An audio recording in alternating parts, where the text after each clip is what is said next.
కొన్ని వివాహాలు ప్రేమతో జరుగుతాయి. కొన్ని వివాహాలు రాజకీయ అవసరాల కోసం, కుటుంబ అవసరాల కోసం జరుగుతాయి. మరికొన్ని చరిత్రని మార్చడానికి జరుగుతాయి. గాంధారి ధృతరాష్ట్ర వివాహం కూడాను ఇలాంటిదే. విధి రచించిన వీరి వివాహం గురించి ఒకసారి తెలుసుకుందాం.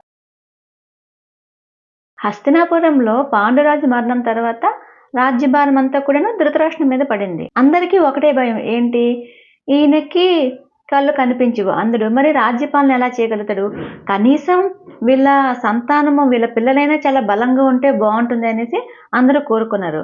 అందుకని ఏం చేశారు వీళ్ళు, గాంధార దేశానికి ఒక సందేశం పంపిస్తారు. ఏంటని, మా హస్తినాపుర రాజుగారికి మీ యొక్క కుమార్తెనిచ్చి వివాహం జరిపించాలని ఒక సందేశం అయితే పంపిస్తారు. మొదట్లో గాంధారికి ధృతరాష్ట్రుని అంధత్వం గురించి తెలియదు. పెళ్లి ఖరారు అయిపోతుంది, ముహూర్తాలు కూడాను ఖరారు చేసేస్తారు. చివరి నిమిషంలో శకునికి నిజం తెలుస్తుంది, ఇలా పెళ్లి కొడుకు అంధుడు అనేసి. అదే, మా చెల్లి గాంధారికి అంధుడినిచ్చి వివాహం జరిపిస్తున్నారా? ఈ విషయం మాకు చెప్పకుండా చాలా మోసం చేశారు, ఇది అన్యాయం, మా గాంధారికి చాలా అన్యాయం జరుపుతున్నారు హస్తినాపుర వాసులు అనేసి ఆయన చాలా మండిపడుతుంటాడు. అప్పుడు గాంధారి ఇలా అంటుంది, నా భర్త అంధుడైతే ఏంటి, ఆయన బాధను నేను పంచుకోగలను, ఆయన అంధకార జీవితంలో నేను ఒక వెలుగునిచ్చే దీపాన్ని అవుతాననేసి ఆమె అంటుంది. ఇది ఆమె ధర్మం మీద నమ్మకంతో తీసుకున్న నిర్ణయం అన్నమాట. శకునితో ఏమంటుందంటే, ఇది నా కర్మ, నేను నా కర్మని అనుభవిస్తాను, విధి నా తలరాతని ఎలా రాస్తే నేను దానికి ఒప్పుకుంటాను అనేసి గాంధారి దానికి సమాధానం చెప్తుంది. వివాహం రోజున గాంధార్ నగరం అంతా కూడాను మంత్రాలు, హోమాగ్ని, ఈ వేదాలు వీటితోనే చాలా కోలాహలంగా ఉంటుంది. నగరం అంతా కూడా దీపాలతోని దేదీప్యమానంగా వెలిగిపోతుంది. కానీ ధృతరాష్ట్రుడి కళ్ళల్లో మాత్రం వెలుగుండదు. గాంధారి నెమ్మదిగా అతనికి ఎదురు పడుతుంది. ధృతరాష్ట్రునికి ఎదురుపడి తన్ని గమనిస్తుంది అనమాట.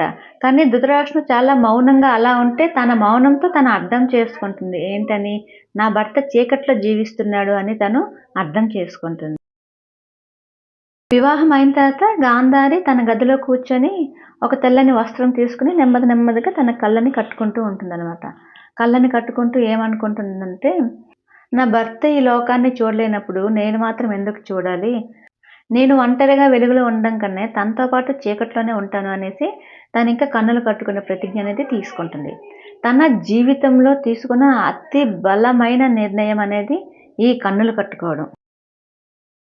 ఇంకా ఈ దృశ్యాన్ని చూసిన తర్వాత శకుని కోపం చాలా ఎక్కువైంది. ఎలాగైనా హస్తినాపురం పైన పగ తీర్చుకోవాలని ఆయన ఆ రోజే నిర్ణయించుకున్నాడు అనమాట. హస్తినాపురం మీద ప్రతీకార భావం అప్పుడే పుట్టింది. గాంధారి కన్నులు కట్టుకోవడం, ఆమె మౌన త్యాగం, ఇవన్నీ కూడాను మహాభారతంలో రాబోయే కురుక్షేత్ర యుద్ధానికి ఒక బీజం వేసినట్టే. ఒక వివాహం, ఒక కళ్ళు కట్టుకున్న ప్రతిజ్ఞ, ఒక మౌన త్యాగం, ఇవన్నీ కూడాను మహాభారతంలోని యుద్ధానికి బీజం వేసే సంఘటనలే. తర్వాత హస్తినాపురంలో గాంధారి ప్రయాణం, కుంతితో ఆమె యొక్క సంబంధం, వీటన్నింటి కోసం తెలియాలని నెక్స్ట్ ఎపిసోడ్లో మాట్లాడుకుందాం. మన ఛానల్ని ఫాలో చేయని వాళ్ళందరూ కూడాను అర్జెంటుగా ఫాలో చేసేసేయండి.